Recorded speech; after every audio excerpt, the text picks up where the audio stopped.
So in the assembly module, first you have to input the part. So I'm going to click on instance. I'm going to bring part 1.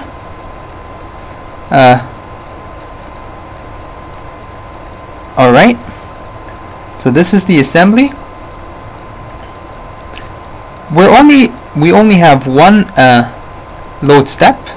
The first one is to define boundary conditions that stay along the whole throughout the whole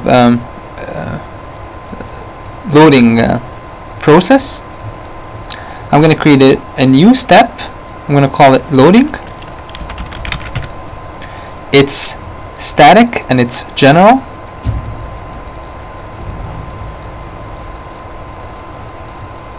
I'm going to use the nonlinearity in the geometry.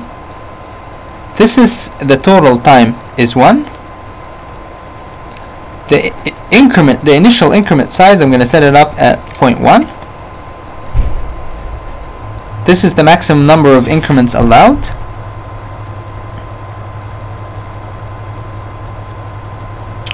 Alright.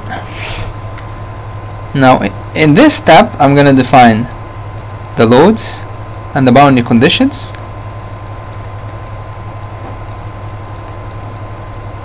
The load, there are different types of loading. What I'm going to put is a concentrated load or concentrated force.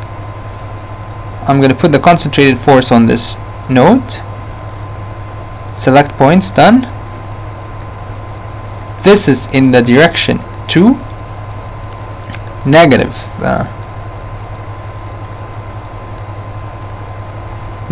200. I'm using half the load because I'm dividing the structure into 2. This is using symmetry. So negative 200 kPa, so negative 200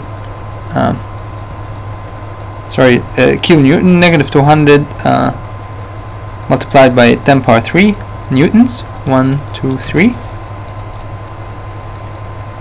Alright, and the boundary conditions.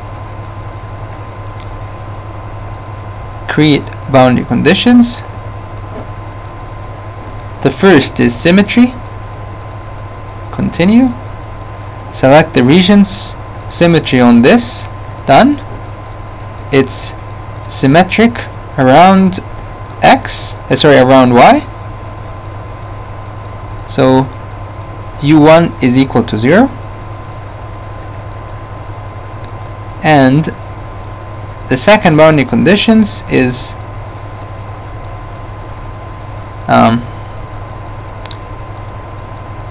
I'm going to choose displacement rotation, select the regions, this one, done. And the boundary conditions are U1 is 0, U2 0. Doesn't really matter if you set the rotation or not, since we're using solid elements. Those solid elements do not have rotation degrees of freedom, so it really doesn't matter. So I'm just going to leave it blank. Alright, so I define my loads, my boundary conditions. The next step, finally, I have to create a job. So double click here. I'm going to call this 1. Continue.